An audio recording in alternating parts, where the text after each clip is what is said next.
हाय दोस्तों, कैसे आप लोग। और एक न्यूज़ आ रही है और जो कि हार्ट अटैक से रिलेटेड है।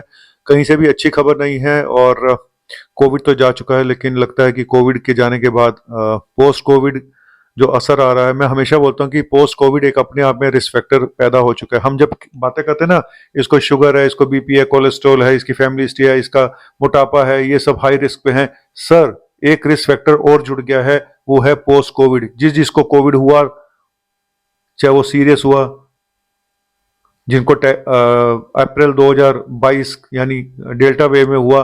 ये स्टडी भी हुई है कि डेल्टा वेव में जिनको हुआ उनके हार्ट अटैक के रिस्क उनको ज्यादा हुए, इन्फ्लेमेशन ज्यादा हुआ, क्योंकि इतनी टाइम तक ऑक्सीजन लंबी रही होगी तो उसने असर तो डाला ही होगा। और कोविड ने क्या क्या असर डाला, अभी तो सारी स्टडी चल रही है। हालांकि लोग वैक्सीन पे भी इल्जाम लगाते हैं, लेकिन क्योंकि अभी तक कुछ प्रूफ नहीं है तो मैं इस पे बोलता नहीं हूँ। ठीक है। तो लेकिन कर्नाटका से ये खबर आ रही है। हासन सिटी की पॉपुलेशन से 2 लाख के आसपास है, तो बहुत ज्यादा पॉपुलेशन नहीं है। और करीब 70% वहां पे हिंदू हैं, करीब 25% वहां पे मुस्लिम हैं, बाकी क्रिश्चियंस। 40 दिन में 21 डेथ हुई है। 40 दिन में 21 डेथ मायने रखती है हार्ट अटैक से। इसी मंडे को 3 डेथ हो चुकी है। लास्ट मंडे जो गया, 3 डेथ एक ही दिन में। लेकिन सबसे चौंकाने वाली बात क्या था? चौंकाने वाली बात यह थी कि 2/3 पेशेंट्स 45 साल से कम उम्र के थे।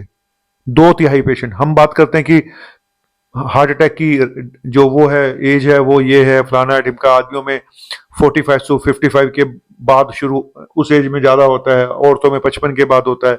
लेकिन यहाँ पे जो आंकड़े आ रहे हैं ये बहुत चौंकाने वाले हैं। इस 21 डेथ में से 5 डेथ सिर्फ 19 से 25 साल के लड़कों की थी। 19 से 25 साल। मैंने पहले भी वीडियो बनाया था कि अब ये खबरें आनी शुरू हो जाएंगी जब 20 साल के लड़के को हार्ट अटैक हो गया, 21 साल के लड़के को हार्ट अटैक हो गया। और 8 लोगों की 25 से 45 साल। 5 लोग 25 साल से कम उम्र के और 8 लोग 45 साल, यानी 2/3 लोग 45 साल से कम उम्र के लोग थे। और करीब करीब पिछले 2 सालों में बताया जा रहा है कि वहां पे 190 डेथ हो चुकी हैं हार्ट अटैक से। 507 हार्ट अटैक के केसेस आए। ये बहुत बड़ा नंबर है। हालांकि अब इस पे इंक्वायरी, जांच कमेटी बिठा दी गई है।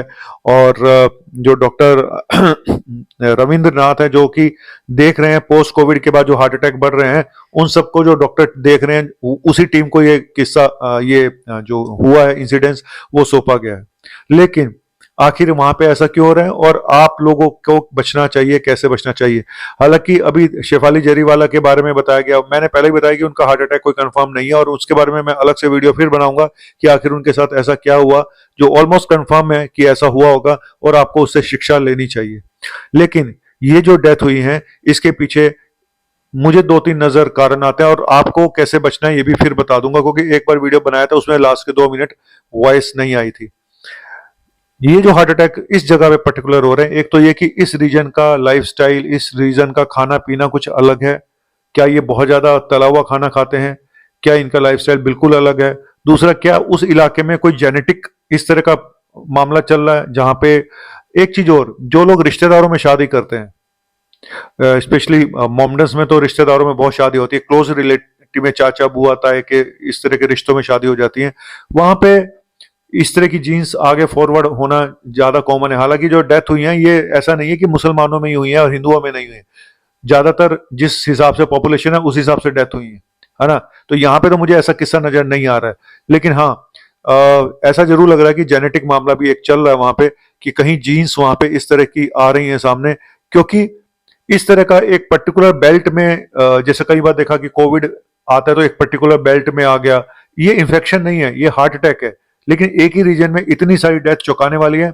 इसके पीछे या तो वहां का कल्चर, वहां का बैकग्राउंड, वहां की फूड हैबिट्स, वहां की जेनेटिक्स उस एरिया की कुछ अलग है। तो ये तो हो गया इस जिले की बात, कर्नाटका के, जहां पे अब इंक्वायरी बिठा दी गई है। बाद में पता चलेगा कि आखिर रीजन क्या था। बहुत सारे जो अभी तक रीजन बताए गए हैं कि वहां पे ऑलरेडी पहले से बीमारी थी, शुगर था, बीपी था, ये था, वो था, तो ये बताया गया है। लेकिन 19 से 25 साल के लड़कों में जो डेथ हुई है उसके बारे में क्या बताएं? तो अब इल्जाम लगाने वाले वैक्सीन का नाम लेके मैं उसके ऊपर कैसे कमेंट करूं, मुझे खुद समझ नहीं आता। क्योंकि कोई हमारे पास एविडेंस हो, कोई प्रूफ हो, कोई सरकार स्टडी करे, तो अभी तक तो कोई स्टडी है नहीं। और क्या सरकार जबकि आईसीएमआर बोल चुका है ये सीधा सीधा संबंध कोविड से है, कि कोविड के बाद इन्फ्लेमेशन बॉडी में बढ़ा, सूजन बढ़ी है और उसने हार्ट की मसल को, ब्लॉकेज को ज्यादा कर दिया है। तो मैं सिर्फ इतना बताऊंगा आपको करना क्या है। मैं बार बार बोलता हूं कि छोटे मोटे टेस्ट कराने से कोई ज्यादा फायदा नहीं होता। आप लोग होमोसिस्टीन लेवल करा लेते हैं, HSCRP करा लेते हैं, इन टेस्टों से कुछ खास पता नहीं चलता है ना। ये जरूर है कि ये कार्डियक रिस्क फैक्टर है, लिपिड प्रोफाइल हो गया, कोलेस्ट्रॉल हो गया, इसका टेस्ट करा लिया हमने जी, पूरी बॉडी का टेस्ट करा लिया, HbA1c करा लिया, शुगर देख ली, कोलेस्ट्रॉल देख ली, थायराइड देख लिया, ये सारे एक रूटीन टेस्ट आपने करा के देख लिए, पर इनसे बहुत ज्यादा अंदाजा लगता नहीं है। मैंने ऐसे भी हार्ट अटैक देखे हैं जहाँ पे लिपिड प्रोफाइल नॉर्मल था, सच बता रहा हूं, और ऐसे पेशेंट भी हैं जिनके लिपिड प्रोफाइल ज्यादा है और उनके सीटी एंजियो नॉर्मल है। तो ठीक है, मैं मानता हूं इनमें रिस्क ज्यादा होता है, लेकिन आप ये बोल दें जी इसका लिपिड प्रोफाइल नॉर्मल है, इसको हार्ट अटैक नहीं होगा, ये कुछ नहीं कहा जा सकता। फिर आखिर में बताने जा रहा हूं कि दो टेस्ट जो सबसे इंपॉर्टेंट टेस्ट हैं, एक तो हार्ट की मसल वीक हो जाना जहां पे कार्डियक अरेस्ट हो जाता है, सडन कार्डियक अरेस्ट, उसको बोलते हैं कार्डियोमायोपैथी, जहां पे इजेक्शन फ्रैक्शन देखते हैं जो कि नॉर्मली 55 से 60% होता है और इन पेशेंट्स में वो कम होके 30-35% से नीचे आ गया, तो सीवियर एलवी डिसफंक्शन बोलते हैं, जहां पे प्रॉब्लम होने के चांसेस ज्यादा होते हैं, हार्ट अटैक होने के, कार्डियक अरेस्ट होने के चांसेस ज्यादा होते हैं। दूसरा ब्लॉकेज, हार्ट की ब्लॉकेज, तो उसको देखने का हालांकि छोटे मोटे टेस्ट हैं, TMT, स्ट्रेस इको, लेकिन उनकी लिमिटेशंस हैं। 60 to 70% ठीक होते हैं, उसके बाद कई बार पेशेंट हवा में आ जाता है जी मैं तो बिल्कुल ठीक हूँ, मेरा तो TMT भी नॉर्मल है, मेरा स्ट्रेस इको भी नॉर्मल है।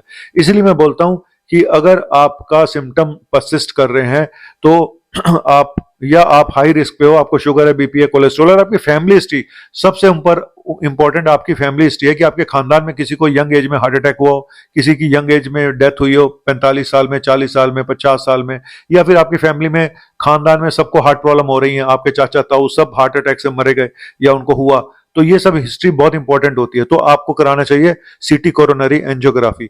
लोग डरते हैं, कहते हैं जी किडनी खराब हो जाएगी। सर पहले किडनी फंक्शन टेस्ट करते हैं, उसके बाद ही करते हैं।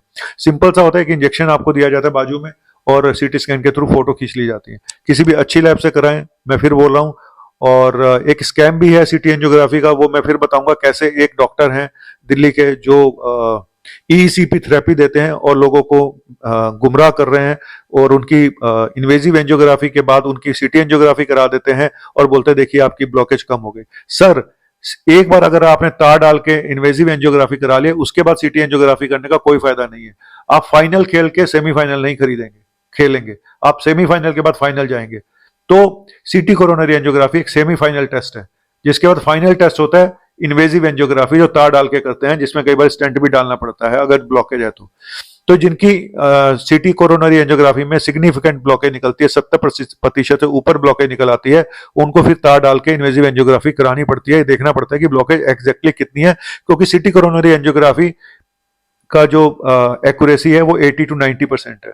एक आइडिया लग जाता है। अगर नॉर्मल है सीटी एंजियोग्राफी तो समझ लो आपको कुछ नहीं है, फिर आपको कोई टेस्ट कराने की जरूरत नहीं है।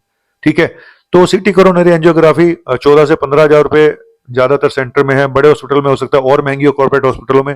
लेकिन मैंने पहले भी वादा किया था कि मैं आपको सस्ती एंजियोग्राफी अच्छी जगह से, जो हमारे यहाँ बेस्ट एंजियोग्राफी है, जहाँ पे 256 स्लाइस की मशीन है, वहां से करा के दूंगा। जितने कम से कम मैं करा सकता हूँ मुझे मालूम है, मैं यहाँ पे कोई रेट कोड नहीं कर रहा हूँ, लेकिन आप मुझे अगर आपको कराना चाहते हो आप व्हाट्सएप पे मैसेज करें, मैं आपको बता दूंगा। ठीक है, और सिर्फ आपको 4 घंटे खाली पेट रहना है, और आपको एक किडनी फंक्शन टेस्ट 1 दिन पहले या 2 दिन पहले करा लें, क्योंकि उसकी जरूरत पड़ेगी आपको इस टेस्ट के लिए। तो मैं बार बार बोल रहा हूं कि भाइयों अगर बचना है, ये 2 टेस्ट बहुत जरूरी है। मुझे भी 5 साल पहले मैंने दोनों टेस्ट कराए थे, तो मैं अब फिर जाऊंगा शायद। और कब रिपीट कराना चाहिए? देखो, एक तो मान लो आपकी कोई ब्लॉकेज नहीं निकलती है या हल्की फुल्की निकलती है, तो अगर आपका डॉक्टर एडवाइस करता है 5 साल बाद कि भाई अब आपको दोबारा से कुछ डाउट लग रहा है, अब आपको सांस फूलनी शुरू हो गई है, पहले नहीं थी, अब आपको चलने में दिक्कत होती है, चक्कर से आ जाते हैं, वीकनेस महसूस होती है, आपको शुगर भी है, कोलेस्ट्रॉल भी है, BP भी है, तो हो सकता है आपको, क्योंकि ये गारंटी नहीं है कि 5 साल पहले अगर आपको ब्लॉकेज नहीं थी तो अब नहीं होगी, ये कोई गारंटी नहीं है, इस चीज का कोई गारंटी नहीं है। तो इसीलिए मेरा मानना है कि 5 साल से पहले तो आप अपने आप मत कराएं। 5 से 10 साल के बीच में अगर आपको करानी है तो डॉक्टर से पूछ के कराएं, अपने आप मत कराएं, क्योंकि रेडिएशन भी होता है।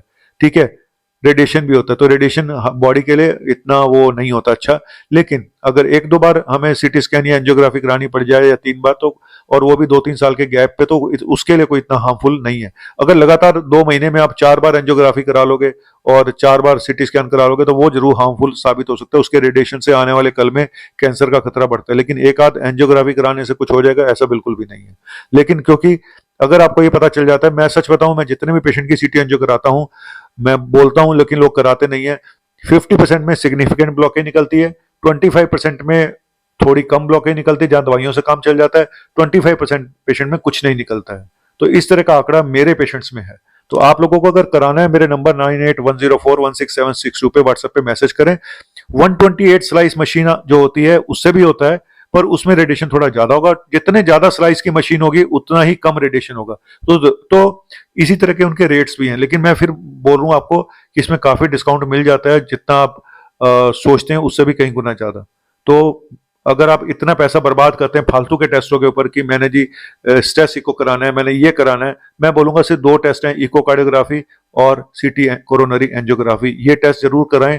और चलिए, बाकी अपने खान पीन पे ध्यान रखें, अपने लाइफस्टाइल को ठीक करें, क्योंकि अब वो जिंदगी अगर आप जीना चाहते हैं कोविड से पहले वाली, उतनी ही मस्ती मारना चाहते हैं, वैसे ही सुट्टे मारना चाहते हैं, वैसे ही दारू पीना चाहते हैं, फिर तैयार रहिए, क्योंकि कोविड का डंक अभी गया नहीं है। कोविड का सांप आपके अंदर जो है ना, अभी भी बैठा हुआ है।